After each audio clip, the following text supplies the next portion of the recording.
Imagine if every single car on the planet required its own private highway just to reach its destination. Building millions of individual overlapping roads would be a massive waste of concrete, fuel, and physical space. Apply that same logic to the digital world. Imagine if every single text message, email, or video clip you sent required its own completely private physical copper wire stretching directly from your phone to your friend's house. Without a system to share the pathways, our modern communication infrastructure would be physically impossible, and the cost would be far beyond anything we could afford. The solution to that massive wire problem is multiplexing. It works like a digital carpool or a public transit system for your data. To see how this works, let's look at this diagram. On the sending side, a device called a multiplexer, or MUX, acts like a funnel. It takes several independent data streams and combines them onto one single shared communication wire. But combining the data is only half the job. On the receiving end, the shared stream hits a demultiplexer, or DMUX. This acts like an exit ramp, catching that shared traffic and separating the data back out to its original recipients. This basic funnel and split system is why telecommunications, television broadcasting, and the entire internet can function in the real world. But if all these different messages are traveling on the exact same wire, how does the system prevent them from crashing into each other? Let's look at the first strategy. Frequency division multiplexing, or FDM. Think of this like drawing parallel lanes on a highway. Every user gets their own dedicated frequency band.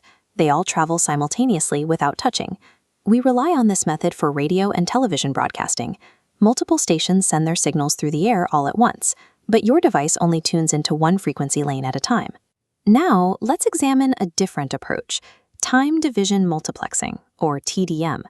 Instead of separate lanes, TDM gives everyone the entire road, but users line up in a single file line and take lightning-fast sequential turns to send their data. By processing thousands of calls in tiny, perfectly timed bursts, TDM became the standard for routing massive volumes of telephone calls. To put it simply, FDM gives everyone their own lane simultaneously, while TDM gives everyone the whole road sequentially. Let's look at a third strategy. Wavelength division multiplexing, or WDM. This is an evolution of those parallel lanes. Instead of radio frequencies, it assigns a distinct color of light to each data signal, merging them into a single optical fiber channel. Using light allows for massive data capacity. This technology pulses through the heavy fiber optic cables that carry the internet backbone across continents and under oceans. Finally, the fourth method, code division multiplexing, or CDM. Here, everyone transmits their data at the exact same time and on the exact same frequency, but every single signal is stamped with a unique identification code that a scanning receiver can read and separate.